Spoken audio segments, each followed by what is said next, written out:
From the top of a tower of height 180 metre, the angle of depression. तो ये समझ में आया कि भैया ऊपर खड़ा होकर नीचे देख रहा है of two objects on both of the tower. कहता है टावर के दोनों ओर, इसके दोनों ओर से दो वस्तुओं के अवनमन कोण 30 डिग्री और 45 डिग्री। फिगर बहुत फास्ट बनानी है। अब ऐसे समझिए कि भैया ये टावर है, टावर से एक आर्टिकल इधर दिख रहा है, एक ऑब्जेक्ट इधर दिख रहा है। कहता है इनके एंगल ऑफ डिप्रेशन जो है वो रखे हैं उसने 30 और 45। ये 30 डिग्री, ये बना दो ये 45 डिग्री। अब मेरे बच्चे एक बात समझो, ये मान लीजिए 30 डिग्री है, ये 45 डिग्री। अब मजे की बात क्या है कि हम ये जानते हैं कि 30 डिग्री बताता है सामने वाली साइड एक, क्योंकि परपेंडिकुलर हुआ तो बटे वाली साइड √3। आपने कहा ठीक है, ये वाली लेंथ आगे √3। 45 डिग्री क्या कहता है कि परपेंडिकुलर एक लोगे तो बेस भी क्या होगा, 1 यूनिट। यानी मेरे बच्चे ध्यान दोगे तो 45 डिग्री के लिए परपेंडिकुलर एक है तो बेस भी होगा 1 यूनिट। हाँ जी, अब कहानी को समझो। तो भैया टोटल दोनों ऑब्जेक्ट्स के बीच की डिस्टेंस कितनी होगी मेरे बच्चे, तो आप कहेंगे √3 + 1 होगी डिस्टेंस। इसमें किसी भाई को कोई दिक्कत है, कोई लोड है, नहीं है। और भैया हाइट कितनी टावर की, 1 यूनिट, जबकि दे कितनी रखी है, 180 मीटर। तो मेरे बाबू 1 यूनिट 180 मीटर, तो इतनी यूनिट की वैल्यू क्या होगी, गुना 180। तो ये मेरे नन्हे मुन्ने प्यारे बच्चों मेरा सही आंसर।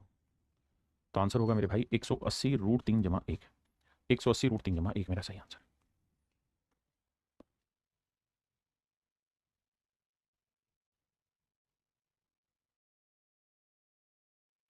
देखिए यार, vertical pole and vertical tower are standing on the same level ground. Height of the pole is 10 meter. From the top of the pole, the angle of elevation of the top of the tower and angle of depression of the foot of the tower are 60 degree and 30 degree respectively. Clear है? आइए मेरे बच्चे, ध्यान से मेरे बच्चे मेरी बात को सुनिए। देखिए, कह रहा है एक वर्टिकल खंबा है तथा एक टावर जमीन पर खड़े हुए हैं। खंबे की ऊंचाई 10 मीटर है, खंबे के शीर्ष से टावर। दो चीजें, पहले तो जमीन बनाते हैं भाई, फिर बाकी बातें बाद में। ये तो बना दी भैया हमने जमीन, ठीक है जी, ये बना दी जमीन। अब कहता है इस पे दो चीजें हैं, एक टावर है और एक खंबा है। ये कर दिया भैया टावर और ये कर दिया भैया खंबा, कर दिया जी। अब कहानी आगे आते हैं, वर्ड टू वर्ड पढ़िए। एक खंबा तथा एक टावर जमीन पर खड़े, तो जमीन पर हमने खड़ा कर दिया। खंबे की ऊंचाई 10 मीटर है, तो हमने खंबे को मान लेना 10 मीटर, मान लिया जी। खंबे के शीर्ष से यानी खंबे के टॉप से टावर के टॉप का तथा आधार के उन्नयन व अवनमन कोण 60 डिग्री तथा 30 डिग्री। कहता है इससे इसके टॉप का एंगल ऑफ एलिवेशन लोगे, दैट वुड बिकम 60 डिग्री। हाँ जी, और अगर आप इससे इसके बेस का एंगल ऑफ एलिवेशन लोगे, एंगल ऑफ डिप्रेशन लोगे, तो ये बनेगा 30 डिग्री।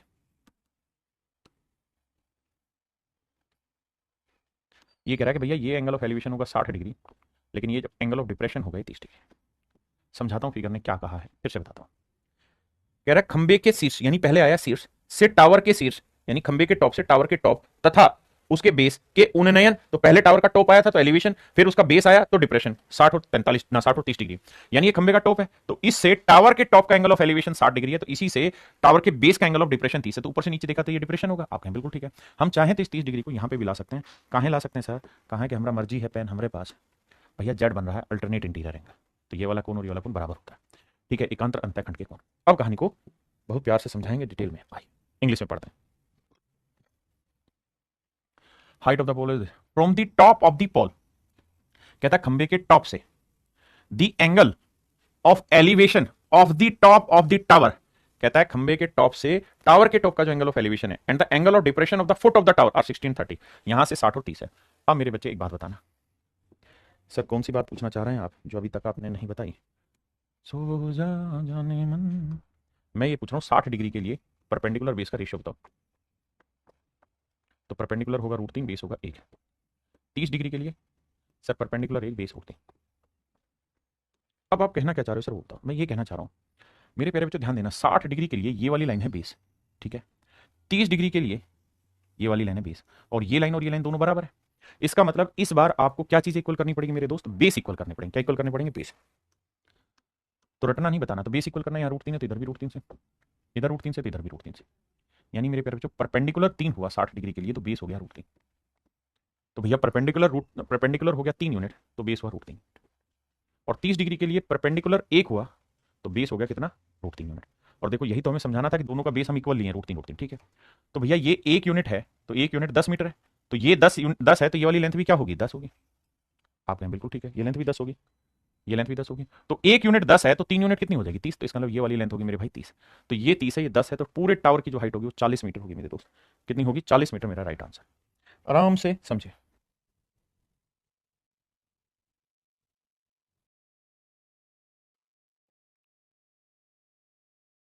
बिल्कुल नीतीश भाई, मैं हर एक चीज़ बहुत ईजी तरीके से समझाता हूँ, बहुत धीरे धीरे शालीनता से समझाता हूँ ताकि मेरा हर बच्चा समझ पाए। देखिए यार, किसी समतल में ऊर्ध्वाधर खड़े टावर ए बी के शीर्ष पर उसी तल में स्थित किसी बिंदु से बनाया गया उन्नयन कोण 60 डिग्री है।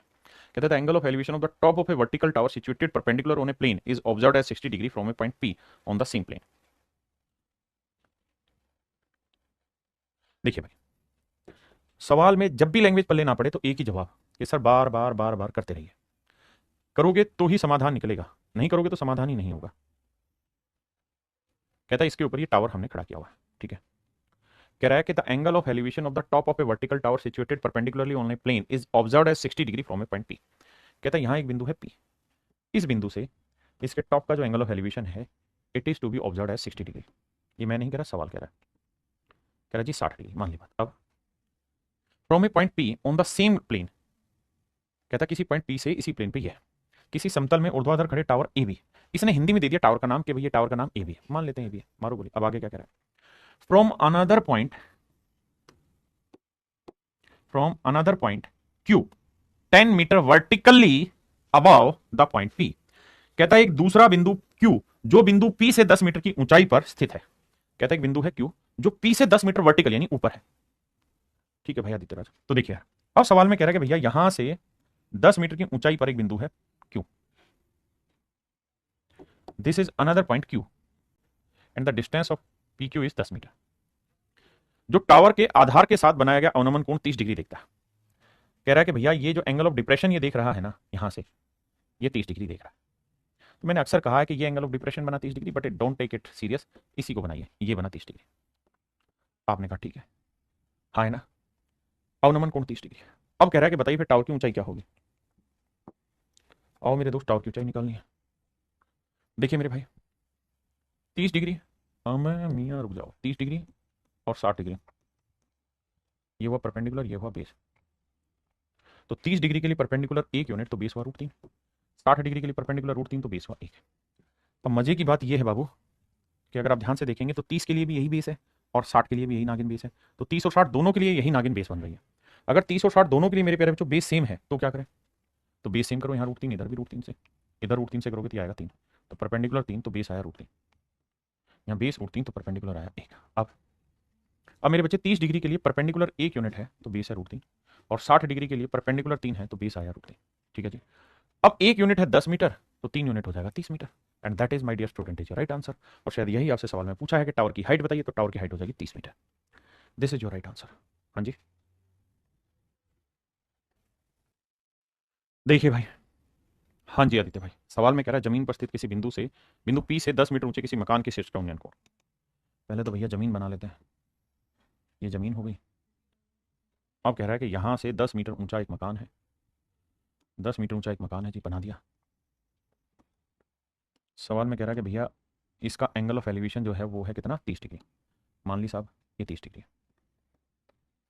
अब कह रहा है कि इसके ऊपर एक झंडा लगा है, इसके ऊपर भैया एक झंडा लगा है, ये लगा है जी झंडा, ये इसके ऊपर एक झंडा लगा है, इसीलिए कह रहा है कि इसका एंगल ऑफ एलिवेशन जो है वो 45 डिग्री हो जाता है, इसका एंगल ऑफ एलिवेशन 45 डिग्री हो जाता है। ऐसा मैं नहीं, सवाल कह रहा है इसका एंगल ऑफ एलिवेशन 45 डिग्री हो जाता है। कहता है झंडे की लंबाई याद करिए। मेरे प्यारे बच्चों सवाल कह रहा है कि भाई झंडे की लंबाई याद करिए क्या होगी, find the height of the झंडा। आओ कैसे करें सवाल को। और कह रहा है कि ये कोई बिंदु पी था जिससे बात हो रही है, ठीक है जी। आओ भैया क्रैक करते हैं। सवाल सबने पढ़ लिया, जितना ज़्यादा हो सके सवाल पढ़िए, क्योंकि जो है सवाल में ही है। The more you read the more you learn. अब मेरे प्यारे बच्चे एक बात बताना, 45 डिग्री के लिए परपेंडिकुलर हो या बेस हो दोनों 1 1 होते हैं। 30 डिग्री के लिए परपेंडिकुलर 1 है तो बेस होता है √3। आपने कहा जी हाँ। अब मेरे बच्चों एक बात समझना, मैं 30 डिग्री वाली ट्रायंगल लूंगा तो उसमें भी बेस यही नागिन है, हाँ जी। और अगर मेरे प्यारे बच्चों में 45 डिग्री वाली ट्रायंगल लूंगा उसमें भी बेस ये नागिन है। अगर मैं 45 डिग्री लूंगा तो उसमें भी ये बेस नागिन ही है। आप कहें बिल्कुल ठीक है, 30 के लिए भी 45 के लिए भी, दोनों के लिए बेस ये नागिन ही है। अब भैया सेम कैसे करें, तो बेस √3 है तो इधर भी √3 से गुना, इधर भी। तो इसका मतलब ये हुआ कि 45 के लिए बेस √3 है तो टॉप भी √3 होगा। 45 के लिए अगर बेस √3 है तो ये हाइट भी √3 ही है, बिल्कुल ठीक है। और 30 डिग्री के लिए बेस √3 है तो परपेंडिकुलर 1 है, तो बेस अगर √3 है तो परपेंडिकुलर 1 यूनिट है। तो अगर हम यूनिट वाइज कमाल करें या कमाल देखें तो हमें ये बात समझ आएगी क्या कि भैया ये हाइट है √3, ये हाइट है √3, ये हाइट है 1। तो मेरे प्यारे बच्चों ये हाइट √3 है, ये हाइट 1 है, तो ये वाली हाइट निकल जाएगी बिल्कुल। ये हाइट √3 है, ये 1 है, तो ये वाली लेंथ क्या होगी मेरे प्यारे बच्चों? √3 - 1। ये हाइट √3 है, ये 1 है, तो ये वाली हाइट होगी √3 - 1। आपने कहा बिल्कुल ठीक है। अब अब मेरे प्यारे बच्चों मेरी बात सुनना कि भैया एक यूनिट जो है वो रिप्रेजेंट कर रहा है 10 मीटर को, बिल्कुल। तो √3 - 1 यूनिट क्या होगा? 10 गुना √3 - 1। ये होगी झंडे की एक्चुअल हाइट। अब सवाल ने खुद ही कहा कि भैया √3 की वैल्यू 1.732 ले लो, -1 है, तो घटाओगे तो 10 गुना में 0.73 आ जाएगा, गुना करोगे तो आंसर आएगा 7.32। ये मेरे बच्चे आएगी झंडे की ऊंचाई। और यही आपसे सवाल में पूछा होगा कि झंडे की हाइट बताओ, तो 7.32 मेरा आंसर होगा। हाँ जी।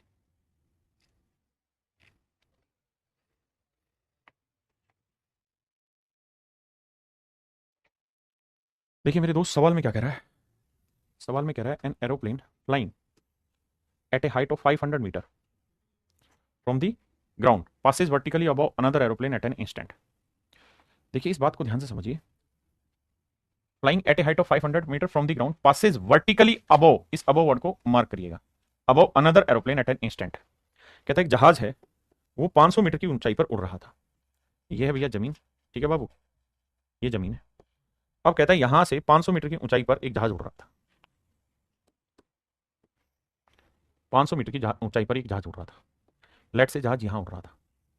तो कहता है कि उसका जो एंगल ऑफ डिप्रेशन है, और जब वो यहां 5000 मीटर की ऊंचाई पर उड़ रहा था ना, 5000 मीटर की ऊंचाई पर उड़ रहा था, यानी ये हाइट रखी 5000 मीटर, 5000 मीटर। तो कहता है ठीक इंस्टेंट उसी समय वो एक दूसरे जहाज के ऊपर से उड़ रहा था। दूसरा जहाज यहां था, ये वाला जहाज यहां है, ये हाइट है 5000 मीटर। और कह रहा है इसका एंगल ऑफ एलिवेशन या एंगल ऑफ डिप्रेशन जो भी बनाना चाहे आप, वो 60 और 45 डिग्री है। देखिए मेरे भाई, यानी एक इस वाले का है और एक मेरे प्यारे बच्चों इस वाले का है। कहता है एक एंगल 45 है तो दूसरा 60 है, तो ये 45 डिग्री होगा मेरे बच्चे, तो ये वाला कौन हो जाएगा? 60 डिग्री।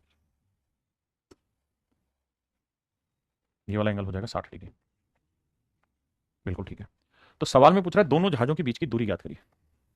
ये वाली डिस्टेंस निकालिए, क्या होगी? दोनों जहाजों के बीच की मेरे प्यारे बच्चों दूरी ज्ञात करिए, क्या होगी? अब आते हैं आगे।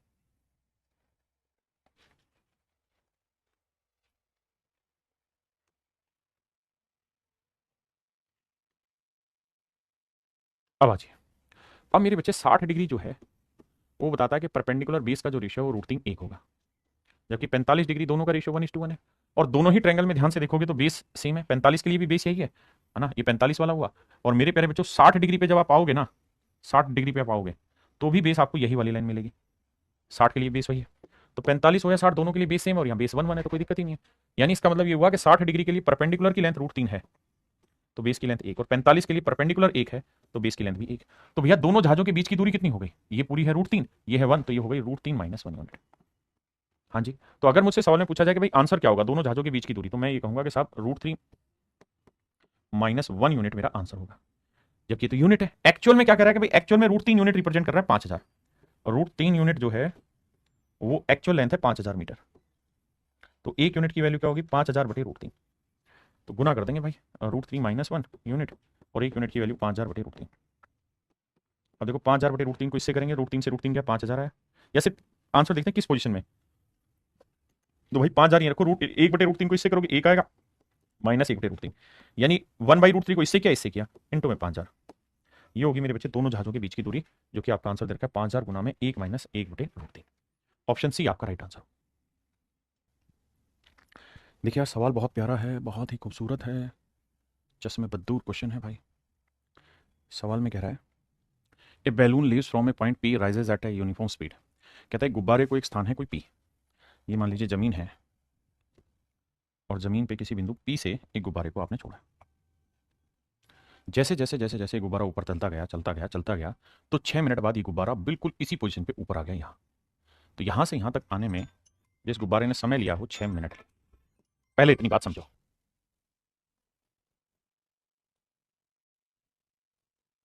अब अगली लाइन में कह रहा है एन ऑब्जर्वर, ये कह रहा है कि भैया एक ऑब्जर्वर है जो उस पॉइंट पी से 450 √3 मीटर की दूरी पर खड़ा हुआ है, यानी ये डिस्टेंस है 450 √3 मीटर। यहाँ एक ऑब्जर्वर खड़ा है, वो देखता है कि इस गुब्बारे का एंगल ऑफ एलिवेशन जो है वो कह रहा है भैया बन गया कितना, वो बन गया है 400 ना कितना 60 डिग्री बन गया। कहता है गुब्बारे का एंगल ऑफ एलिवेशन 60 डिग्री बन गया है। मान लीजिए कि समीक्षा बिंदु तथा बिंदु पी एक ही स्तर पर है, तो गुब्बारे की गति ज्ञात करनी है। यानी आपको ये बताना है कि गुब्बारा यहां से यहां तक 6 मिनट में पहुंचा, तो गुब्बारे की स्पीड क्या है। देखिए बाबू, स्पीड निकालते हैं। कैसे करें स्पीड निकालने का काम?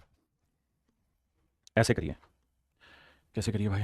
ऐसे देखिए कि 60 डिग्री क्या रेशियो बनाता है। सामने वाली साइड √3, ये वाली साइड 1, ये वाली 2, तो 1 यूनिट 450 √3, तो √3 की वैल्यू क्या होगी? गुना करेंगे 450 √3। √3 को √3 से क्या 3, 3 को 450 से क्या 3 चौक 12, 1350 मीटर। हाँ जी, 1350 मीटर। अब मेरे प्यारे बच्चों, जो गुब्बारे ने डिस्टेंस ट्रेवल की है वो की है 1350 मीटर।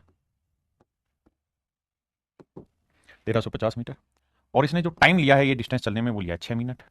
अब हम ये देखते हैं कि ऑप्शन में स्पीड कैसे दे रखी है। मीटर प्रति सेकंड में स्पीड निकालनी है। कहता है in metre per second, in metre per second. तो बाबू मुझे क्या करना होगा? 6 मिनट को सेकंड बनाना होगा, तो 160 से गुना, 1 मिनट में 60 सेकंड होते हैं भाई, तो 6 6 36, 360 सेकंड, यानी 360 सेकंड में वो ये काम होगा। स्पीड का फार्मूला होता है बाबू डिस्टेंस अपॉन टाइम। डिस्टेंस है 1350 मीटर, टाइम है 360 सेकंड। उड़ा देंगे भाई, ये मेरा आंसर आ जाएगा। 36 से भाग देंगे, 36 चौके होता है 144, यानी 4 और से कम आएगा। कर लोगे भाई? अब काटना ही है यार, 5 3 8 1 9, 9 से ये भी कटेगा, तो 5 से 9 से काटोगे 15 9 में 135, और 9 चौक 36, तो 9 15/4 4 3 12, 3.75 मीटर पर सेकंड मेरे प्यारे बच्चों आपकी स्पीड हो जाएगी। 3.75 मीटर पर सेकंड मेरे बच्चे आपकी स्पीड हो जाएगी। एक भाई कह रहा है हिंदी में लगे, हिंदी में पढ़ते हैं। कहते हैं गुब्बारा एक समान गति से बिंदु पी से छोड़ा जाता है। छोड़ा कहां से जा रहा है? पी से छोड़ा जा रहा है, छोड़ा जाता है। 6 मिनट पश्चात बिंदु पी से 450 मीटर की दूरी पर एक समीक्षक यानी ऑब्जर्वर है, जो देखता है कि गुब्बारे का उन्नयन कोण 60 डिग्री, यानी ऑब्जर्वर से। मान लीजिए कि समीक्षा बिंदु तथा बिंदु पी एक ही स्तर पर है, मतलब यहां पे जो गुब्बारा छोड़ा वो भी उसी लेवल पे और आदमी भी उसी लेवल पे देख रहा है, यानी ऑब्जर्वर जमीन पे। तो कह रहा है गुब्बारे की गति ज्ञात करें।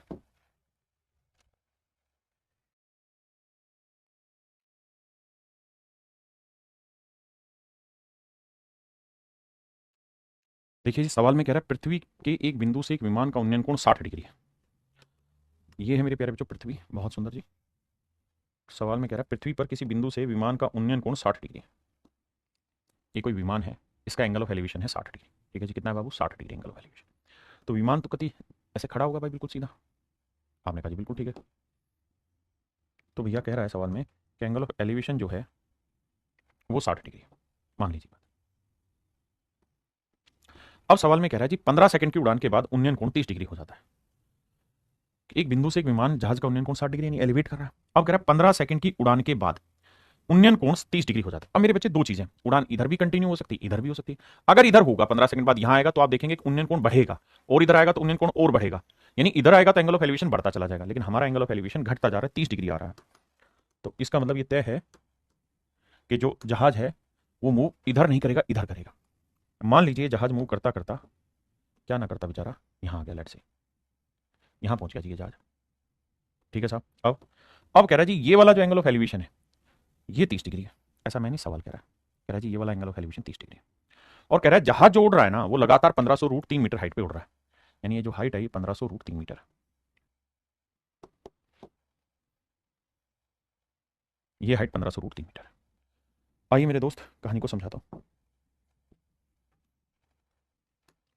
अब मेरे बच्चों 60 डिग्री और 30 डिग्री रेशियो सेट करना है। 60 डिग्री के लिए परपेंडिकुलर बेस, ये √3 होगा, बेस होगा 1। 30 डिग्री के लिए परपेंडिकुलर एक, बेस √3 होगा, बिल्कुल ठीक है। अब हम एक बात तो बहुत अच्छे से समझते हैं, दोनों ही चीजों के लिए परपेंडिकुलर ये भी उतनी ही हाइट पे उड़ रहा है और यहाँ पे भी वही जहाज है उतनी ही हाइट पे उड़ रहा है। तो दोनों केसेज में मेरे दोस्त हमें परपेंडिकुलर इक्वल करना पड़ेगा, तो इधर √3 से गुना करना पड़ेगा। तो 30 डिग्री के लिए बेस हो जाएगा 3, यानी 30 डिग्री के लिए अगर परपेंडिकुलर √3 है तो बेस हो जाएगा 3, और 60 डिग्री के लिए परपेंडिकुलर √3 है तो बेस हो जाएगा 1। हाँ जी। अब मेरे प्यारे बच्चों √3 यूनिट रिप्रेजेंट कर रहा है 1500 √3, तो 1 यूनिट की वैल्यू भाग देंगे तो आएगा 1500 मीटर।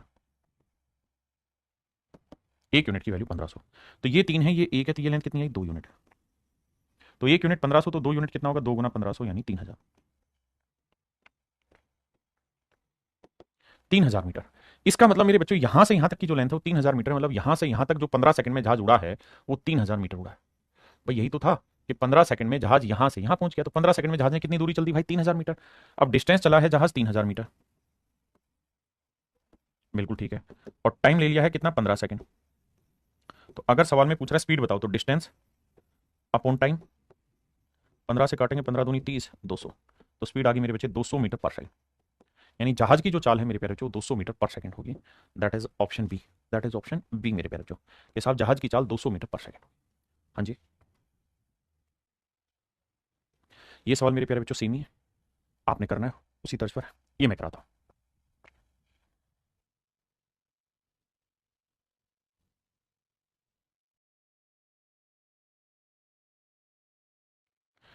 देखिए मेरे दोस्त, सवाल में कह रहा है एक लड़का है मैदान पर खड़ा हुआ है, लाल चढ़ी भाई लाल चढ़ी, लाल चढ़ी मैदान कड़ी वो चल।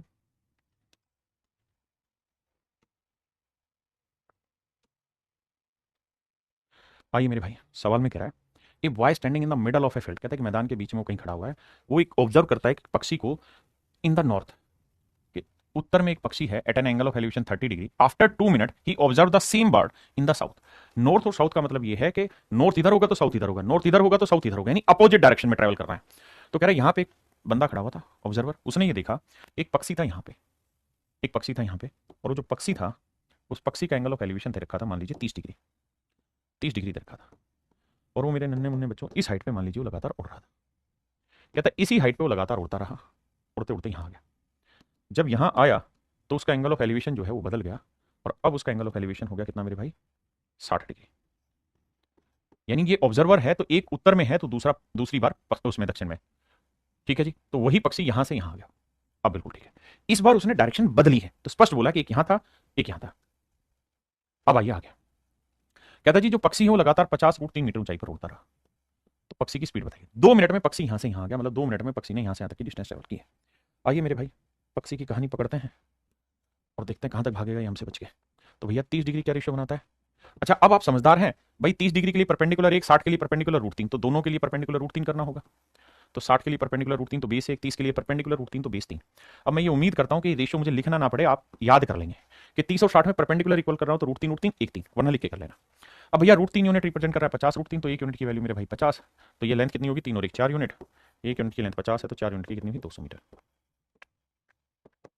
अब मेरे भाई ये बताइए डिस्टेंस जो है वो 200 मीटर, और जो टाइम टेकन है वो है 2 मिनट।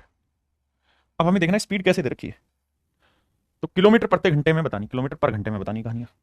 तो भैया 200 मीटर को किलोमीटर बनाओगे तो बटे 1000 करोगे, बिल्कुल 2 जीरो से 2 जीरो, 1/5, 1/5 किलोमीटर। और टाइम 2 मिनट है, 2 मिनट के घंटे बनाओगे तो बटे 60, 2 से काटोगे 1/30, 1/30 घंटे मेरे प्यारे बच्चों। टाइम हो गया 1/30 घंटे, डिस्टेंस हो गई 1/5 किलोमीटर। अब हमसे बात हो रही स्पीड बताइए, तो स्पीड का फार्मूला डिस्टेंस अपॉन टाइम, 1/5 × 30/1, 5×30, तो आंसर आएगा मेरे प्यारे बच्चों 6 किलोमीटर पर आवर। तो मेरे नन्हे मुन्ने प्यारे बच्चों जो उसकी स्पीड आएगी पक्षी की वो आ जाएगी 6 किलोमीटर पर आवर, पक्षी की स्पीड आ जाएगी 6 किलोमीटर पर आवर।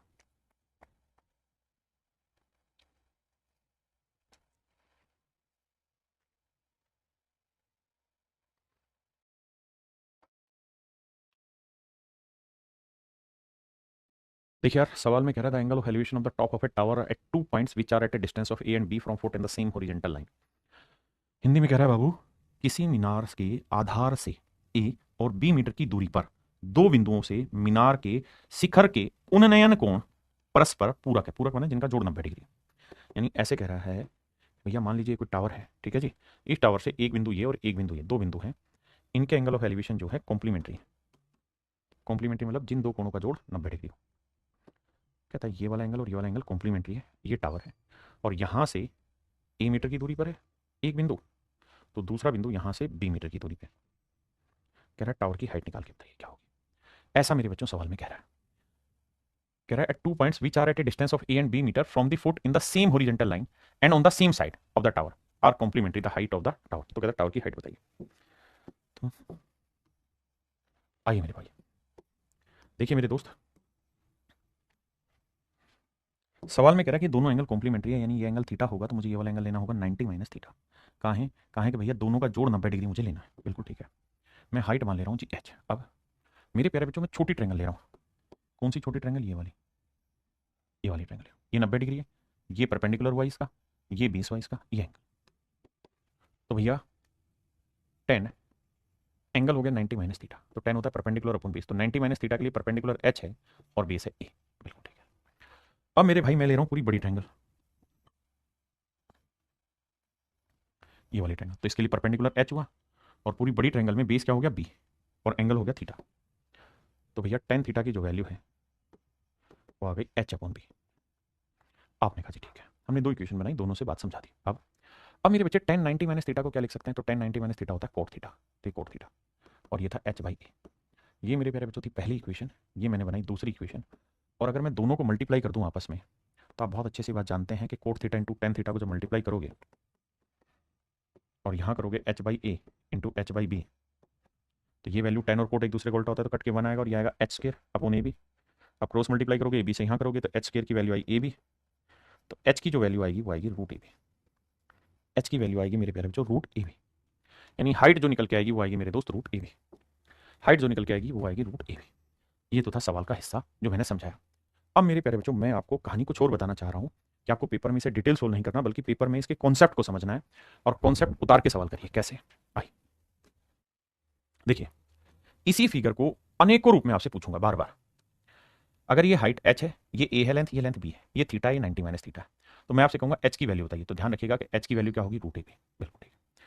अब मेरे बच्चों इसी फिगर को अगर मैं छोटा करके घुमा लूं, ऐसे बना दूं, तो भी सेम ही चीज है। इस बार ये h है, ये लेंथ a है, ये b है, तो पता है सवाल कैसे दे देगा? कहेगा ये जमीन है, जमीन पे एक टावर है जिसकी लंबाई a है, एक दूसरा टावर है जिसकी लंबाई b है, ये b वाला टावर हो गया, इसकी लंबाई b है। अब इनके एंगल ऑफ एलिवेशन ये वाले थीटा है, तो ये वाला 90 माइनस थीटा कॉम्प्लीमेंट्री है। या ये ना कह के आपको ये कह देगा कि भैया ये वाला एंगल थीटा है, तो ये वाला एंगल 90 माइनस थीटा। बात एक ही है, बात मेरे प्यारे बच्चों एक ही कहेगा, अलग नहीं। हाँ जी, तो ट्रायंगल ऐसे भी बना के दे सकता है, या वो ये कह देगा कि भैया ये कोई ट्रायंगल है, ये साइड एच है, ये थीटा है, ये 90 माइनस थीटा, ये लेंथ ए है, ये लेंथ बी है, तो भी आपसे कह देगा कि एच की वैल्यू निकाल के बताइए क्या होगी, तो एच की वैल्यू तब भी रूट ए बी होगी। हाँ जी, सेम भाई जो पीछे बताया था, उल्टा करते हैं फिगर तो ऐसे बनेगा। सेम यही कहानी मेरे बच्चे, ये टावर ए हाइट का, ये टावर बी हाइट का है, ये एच है, और अगर ये कहे कि ये दोनों एंगल, ये वाला एंगल और ये वाला एंगल कॉम्प्लीमेंट्री है, तो एच की वैल्यू अगेन फिर रूट ए बी हो जाएगी। ठीक है जी। सेम वही कहानी कि ये वाला एंगल थीटा कह दे, 90 माइनस थीटा कह दे, ये ए कह दे यहां से यहां तक की लेंथ, और यहां से यहां तक की लेंथ बी कह दे, तो एच फिर से रूट ए बी हो जाएगा।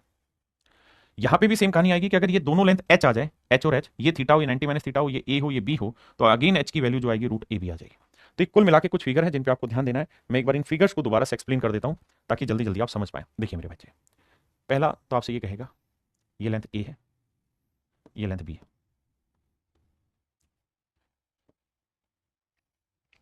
अब ये दोनों एंगल कॉम्प्लीमेंट्री कह देगा, एक थीटा है तो एक 90 माइनस थीटा, तो कहेगा कि एच की वैल्यू बताइए, हाइट बताइए, तो हो जाएगा मेरे बच्चे रूट ए बी। इसी चीज को ऐसे भी बना के दे देगा, ये लेंथ ए दे देगा यहां से यहां तक की, ये लेंथ बी दे देगा यहां से यहां तक की, और फिर आपसे कहेगा ये थीटा है, ये वाला 90 माइनस थीटा है। ठीक है जी, सेम ही फिगर बना के दे देगा, इस बार कहेगा कि ये वाला एंगल थीटा है, ये 90 माइनस थीटा है, इसे एच समझो, इसे एच समझो, तो भी इसका मतलब रूट ए बी ही होगा मेरे बच्चे, तो भी मेरे बच्चे रूट ए बी ही होगा। तीसरी बात, अगर हम ऐसे बना दें कि भैया ये लेंथ एच है और इतनी ही लेंथ एच यहां है, ये लेंथ ए है और ये लेंथ बी है, और फिर यहां इससे जोड़ा दे ऐसे, और फिर ये दोनों एंगल दे दे कॉम्प्लीमेंट्री, तो भी सेम ही मतलब होगा, एच की वैल्यू आ जाएगी रूट ए बी, तो भी मेरे प्यारे बच्चों एच की वैल्यू रूट ए बी आ जाएगी। इन फिगर को जब आप अपने हाथ से बना बना देखेंगे ना, तब समझ में आएगा ये वाली फिगर, ये वाली फिगर, ये वाली फिगर, ये वाली फिगर, ये वाली फिगर। तो जब आप अच्छे तरीके से समझेंगे कि जो मैं कहना चाह रहा हूं उसका असली अर्थ क्या है,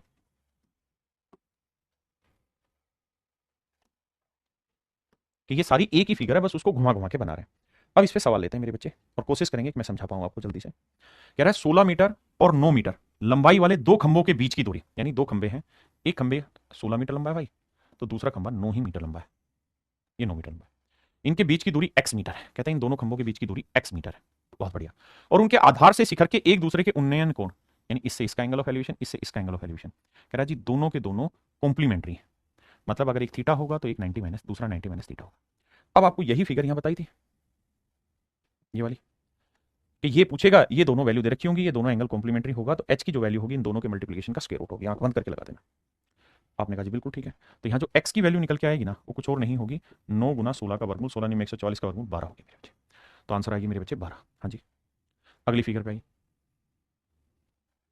कह रहा 25 मीटर ऊंचा एक भवन है, ये 25 मीटर ऊंचा एक भवन है, ठीक है जी। इसके ऊपर एक 11 मीटर ऊंचा झंडा लगा है। क्षैतिज परिस्थिति किसी बिंदु झंडे से आधार तथा शीर्ष के उन्नयन कोण क्रम से एक दूसरे के कोटिपूर्ण है। कहता है यहाँ पे एक बिंदु है, उससे इसका टॉप एंगल ऑफ एलिवेशन और इसका एंगल ऑफ एलिवेशन दोनों कॉम्प्लीमेंट्री, यानी ये थीटा होगा तो ये मेरे प्यारे बच्चों 90 माइनस थीटा होगा।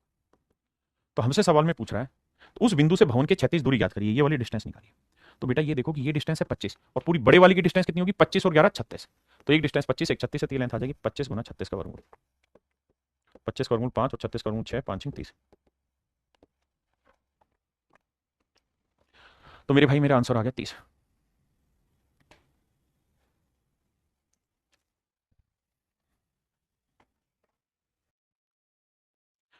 देखिए यार, एक मीनार की सीट से मीनार के दोनों ओर स्थित दो बिंदुओं के अवनमन कोण क्रम से कोटिपूरक है। ये कोई मीनार है भाई, इस मीनार से एक बिंदु इधर है, एक बिंदु इधर है, दोनों के अवनमन कोण, लेकिन लेना एलिवेशन की तरह है। कह रहा है जी दोनों के दोनों क्या है, कोटिपूरक है, मतलब ये एंगल थीटा है तो ये वाला एंगल 90 माइनस थीटा है। बहुत सुंदर भाई। अब आगे क्या कह रहा है, यदि दोनों बिंदुओं के बीच की दूरी 26 मीटर है, कहता है दोनों बिंदुओं के बीच की दूरी 26 मीटर है, कि दोनों ओर से दो बिंदु के अवनमन कोण है, दोनों बिंदुओं के बीच की दूरी 26 मीटर तथा एक बिंदु से मीनार की दूरी 8 मीटर है। कहता है एक बिंदु से मीनार की दूरी 8 है, यानी ये लेंथ 8 है। बहुत बढ़िया। तो कहता है मीनार की ऊंचाई याद करो। तो मेरे प्यारे बच्चों, अगर ये पूरी लेंथ 26 दे रखी है, ये 8 है, तो ये कितनी होगी, 18 होगी। बिल्कुल होगी। अब हमसे पूछ रहा हाइट बताइए, तो हाइट होगी रूट ए बी, तो ए इंटू बी है। 18 8 है, 144 का वर्गमूल 12। तो यानी मेरे प्यारे बच्चों मीनार की जो हाइट निकल के आएगी वो आएगी 12। यानी उसी फिगर को बार बार अलग तरीके से रेलवे एनटीपीसी में पूछा जाता है।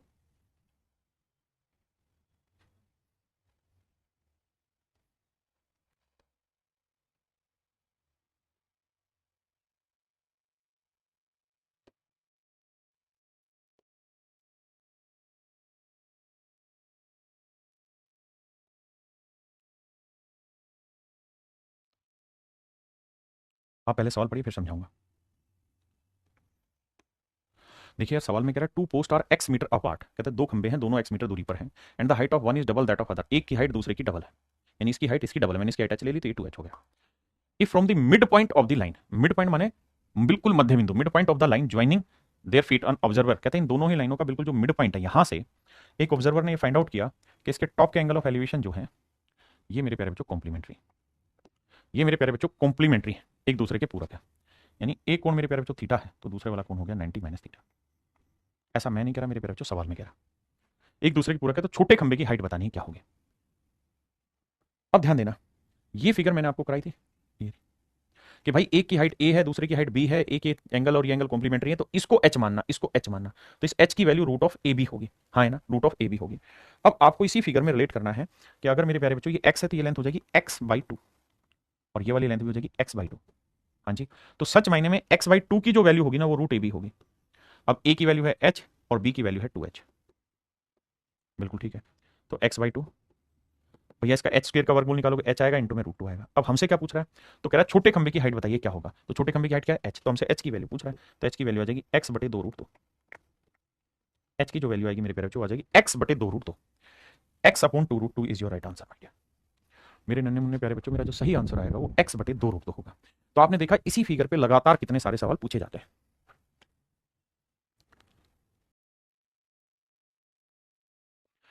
देखिए दोस्तों, सवाल में क्या कह रहा है, the angle of elevation of the top of a chimney and roof of the building from a point on the ground are 45 degree and x degree. देखना मेरे भाई, ये है ग्राउंड, ठीक है जी। अब सवाल में कह रहा है यहाँ पे ये कोई बिल्डिंग है और इस बिल्डिंग के ऊपर मेरे प्यारे बच्चों यहाँ पे एक चिमनी बनी हुई है, ये कोई चिमनी बनी हुई है।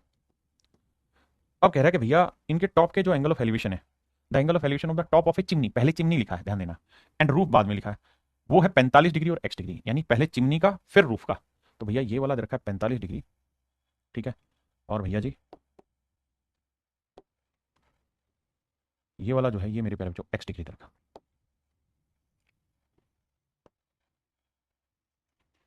ये 45 डिग्री दे रखा। आ जाइए मेरे प्यारे बच्चों, अब हम चर्चा करते हैं सवाल पे। अब कह रहा है भूमि तल के एक बिंदु से एक चिमनी के शीर्ष तथा भवन के शीर्ष का उन्नयन कोण क्रम से 45 डिग्री और x डिग्री तथा उस भवन की ऊंचाई h मीटर है। कहता है ये जो हाइट है ये दिस इज h मीटर, ये h, बल्कि इसको h मान लेते हैं h मीटर। तो कहता है चिमनी की ऊंचाई याद करिए क्या होगी। तो चिमनी की ऊंचाई मान लेता हूं मैं ए, कोई दिक्कत है? ये हाइट मुझे पता करनी है। देखिए यार, ये ट्रिग्नोमेट्रिक एक्सप्रेशन है। अब इनको कैसे, सर डायग्राम खुद से नहीं बन रहा भाई, धीरे धीरे प्रैक्टिस करोगे ना, एक दो बार गलत बनाओगे। देखो, जब तक गलत नहीं बनाओगे तब तक सही नहीं बनेगा। मतलब सही करने के लिए बनाना जरूरी है, वो गलत बने या सही बने। हिंदी में पढ़ते हैं, भूमि तल के एक बिंदु से एक चिमनी, चिमनी यानी मकान की छत के ऊपर होती है, के शीर्ष उसके टॉप तथा उस भवन के शीर्ष यानी जिस बिल्डिंग पे चिमनी उसके उन्नयन कोण 45 डिग्री और x डिग्री, यानी चिमनी का 45 है और भवन का x है। अब कह रहा है कि भैया हाइट ऑफ द चिमनी बतानी है, यानी a की वैल्यू मेरे प्यारे बच्चों निकाल के बतानी है, क्या होगी। अब मैं दो तरीके से यहां चीजों को डिफाइन करूंगा। पहला तरीका तो ये कि मैं इसे डिटेल कराऊंगा आपको। अगर मैं डिटेल कराऊंगा तो मैं ये कहूंगा कि देखो यार, मेरे ऑप्शन सारे 10 और कोट में, ये हो गया मेरा बेस। तो मेरे प्यारे बच्चों, मैं छोटी ट्रायंगल ले रहा हूं, छोटी ट्रायंगल इन द सेंस ये वाली ट्रायंगल, इस वाली, ठीक है जी। या पूरी बड़ी ले लेता हूं, चलो। तो पूरी बड़ी ट्रायंगल में ये हुआ परपेंडिकुलर एच जमा ए, एच जमा ए हुआ परपेंडिकुलर, बेस हो गया बी, और मेरा एंगल जो बना हुआ वो है 45 डिग्री मेरे प्यारे बच्चों। हाँ जी बिल्कुल ठीक है। तो मैं आपसे ये कह रहा हूं कि भाई परपेंडिकुलर अपॉन बेस या बेस अपॉन परपेंडिकुलर कुछ भी कर लेते हैं। तो बेस बी लिख लेते हैं, परपेंडिकुलर ए प्लस एच लिख लेते हैं। तो बेस अपॉन परपेंडिकुलर क्या हुआ, 10 45 डिग्री। 10 45 डिग्री की वैल्यू मेरे प्यारे बच्चों एक है। तो बेस की जो वैल्यू है वो ए प्लस एच है। बेस की वैल्यू ए प्लस एच है, ठीक है। अब कह रहा है कि चिमनी की ऊंचाई मीटर में बतानी है। अब मेरे बच्चों, मैं दूसरी ट्रायंगल ले लेता हूं, ये वाली ट्रायंगल।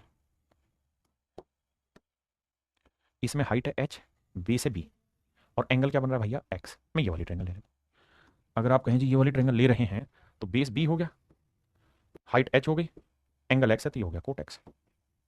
तो बी की जो वैल्यू आई वो आई एच कोट एक्स। आपने कहा जी ठीक है। अब मेरे बच्चे बी की जगह वैल्यू रख देता हूं, ये वाली एच कोट एक्स, यहाँ पे H cot x equal to a जमा एच। एच मेरे प्यारे बच्चों मैं इधर ले आऊंगा, तो H cot X minus H बराबर ए।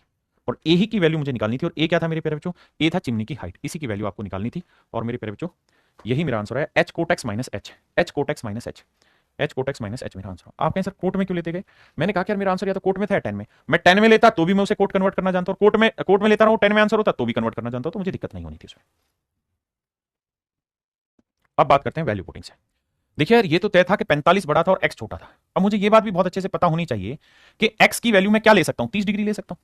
भाई 45 से छोटा कौन सा एंगल है जिसका रेशियो मुझे याद है? तो आप कहेंगे 30, तो आप x की वैल्यू 30 ले लें। अगर आप x की वैल्यू 30 ले लेंगे तो 30 डिग्री क्या बताता है, सामने वाली साइड एक, तो बेस वाली वैल्यू √3। अब पूरी बड़ी ट्रायंगल लेते हैं 45 डिग्री वाली। तो 45 डिग्री क्या बताता है कि भाई जितना बेस बनाओगे, तो बेस कितना बन गया √3, तो हाइट भी आपको क्या लेनी होगी √3, हाइट भी आपको लेनी होगी √3, बिल्कुल। अब मेरे बच्चों दिमाग दौड़ाना, मैं अगर आपसे कहूं कि चिमनी की हाइट बताओ क्या है, तो आप कहेंगे सर चिमनी की हाइट हो जाएगी कितनी, √3, और ये वाली वैल्यू यूनिट वाइज कितनी है, एक, तो एक और ये √3, तो चिमनी की हाइट हो जाएगी √3 माइनस 1, बिल्कुल ठीक है। और 1 की वैल्यू, 1 यूनिट की वैल्यू क्या है, एच, तो इंटू एच कर दें। फिर से समझाता हूं, अगर मैंने इसे 30 ले लिया, आप 15 ले लो ना, 10 ले लो, भाई 10 की वैल्यू तुझे पता है? नहीं, मुझे पता है, थोड़ी पता है, लेकिन तुमको तो नहीं पता। तो ये 45 है, तो उससे तो छोटा ही लेना होगा, तो मैंने 30 ले लिया। अब 30 डिग्री में भी बेस यही वाली लाइन है और 45 में बेस यही लाइन है, तो मैंने बेस इक्वल कर दिया। तो पूरी बड़ी ट्रायंगल का परपेंडिकुलर √3, तो छोटी वाली का एक, तो ये वाली लेंथ आएगी √3 में से घटाया √3 माइनस 1, जबकि ये 1 यूनिट नहीं रखी, एच रखी, तो 1 यूनिट एच है, तो √3 माइनस 1 यूनिट की वैल्यू इतनी। अब हमें देखना कौन सा ऑप्शन में एक्स की वैल्यू 30 डिग्री रखने पर आंसर आएगा। तो देखिए यार, ये आंसर नहीं होगा क्योंकि प्लस में, ये आंसर नहीं होगा, इन दोनों में से कोई एक है। अब मैं जानता हूं tan 30 डिग्री की वैल्यू होती है 1/√3, तो यहां तो 1/√3 आ जाएगा। कोट 30 की वैल्यू होती है √3, तो ये मेरा आंसर आ जाएगा, यानी बी ऑप्शन मेरा वैल्यू रखने पे आंसर आएगा।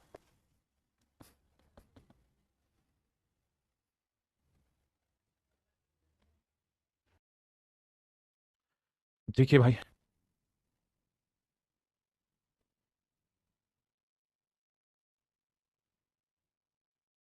देखिए मेरे प्यारे बच्चों, the angle of elevation of an aeroplane as observe from a point 30 metre above the transport water surface of a lake is 30 degree. ध्यान से देखिएगा मेरे बच्चे, सवाल में कह रहा है कि भैया पानी का स्तर है, झील है, झील में पानी का सरफेस है, तो ये झील में पानी का सरफेस है, ठीक है भैया, झील में पानी का सरफेस है भैया, ये ले लेते हैं। ये भैया पानी है, ठीक है, इससे नीचे सारा पानी ही पानी है, पानी ही पानी है, ठीक है। तो ये लहरें हैं जो चल रही हैं, छोटी छोटी दिखाई दे रही है। कहता है झील की पारदर्शी जल सतह, यानी पानी में सारी चीजें दिखाई दे रही है, से 30 मीटर ऊपर किसी बिंदु पर से, कहता है इस झील में 30 मीटर ऊपर कोई बिंदु है, यहां से 30 मीटर ऊपर कोई पॉइंट होगा, यहां लेट्स से ये कोई पॉइंट है, इस पॉइंट की लेंथ है मेरे प्यारे बच्चों 30 मीटर। बहुत बढ़िया। यहां से कह रहा है कि बादल चला, ये मेरे प्यारे बच्चों कोई बादल है, और सवाल में बाबू कह रहा है कि बादल का उन्नयन कोण जो है, ये मान लीजिए बादल है, तो इस बादल का जो एंगल ऑफ एलिवेशन है वो दे रखा है 30 डिग्री का। कितने डिग्री का मेरे प्यारे बच्चों? 30 डिग्री का। 30 डिग्री दिखता है, हाँ जी। अब कह रहा है झील के पानी में वायुयान प्रतिबिंब का अवनमन कोण 60 डिग्री दिखता है। अच्छा, ये बादल नहीं है, दूर से देखने में वायुयान, अच्छा ये जहाज है, जहाज है भैया ये। तो जब मेरे प्यारे बच्चों कोई जहाज आसमान में आपको उड़ता दिखाई देगा, तो पानी में उसकी परछाई देखोगे तो पानी में भी तो उड़ता हुआ दिखाई देगा वो। बिल्कुल। बस एक छोटा सा लॉजिक ध्यान रखना है यहाँ पे, जो फिजिक्स का है, क्या कि मेरे बच्चे जितनी दूरी पे यानी जितनी ऊंचाई पे पानी से ये जहाज ऊपर उड़ रहा होगा ना, एक्चुअल में उतनी ही ऊंचाई से ये जहाज नीचे भी उड़ रहा होगा।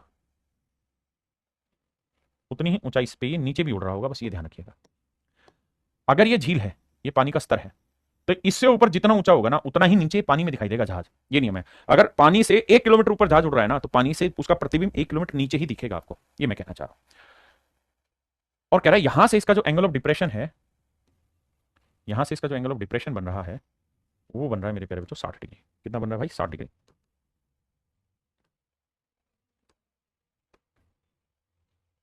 यहां से इसका एंगल ऑफ डिप्रेशन जो बन रहा है वो बन रहा है 60 डिग्री। तो आप जानते हैं ये वाला एंगल हुआ एंगल ऑफ डिप्रेशन, ये बन रहा है 60 डिग्री। सवाल में हमसे कह रहा है कि भाई ये बताओ झील का जल स्तर से ऊंचाई क्या होगी वायुयान की, यानी ये वाली लेंथ पूछ रहा है मेरे प्यारे बच्चों क्या होगी। ये लेंथ मैं थोड़ी देर के लिए h मीटर मान ले रहा हूं। आपको दिक्कत है यहां तक? नहीं। अगर ये यहां से h मीटर ऊंचाई है ना, तो आंख बंद करके मान लीजिएगा कि ये झील से नीचे भी इसकी हाइट h ही मीटर होगी। पक्का? अब आप शायद ये बात भी समझते होंगे कि ये हाइट 30 मीटर है, तो ये हाइट भी मेरे प्यारे बच्चों 30 ही मीटर होगी। 30 ही मीटर होगी, यहां से यहां तक की हाइट भी 30 मीटर होगी।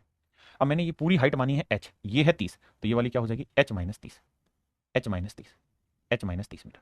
आप कहेंगे ओके रिपोर्ट। अब मेरे प्यारे बच्चों एक बार भाषा पढ़िए और मैच करिए, सवाल में कहीं दिक्कत है तो बताइए।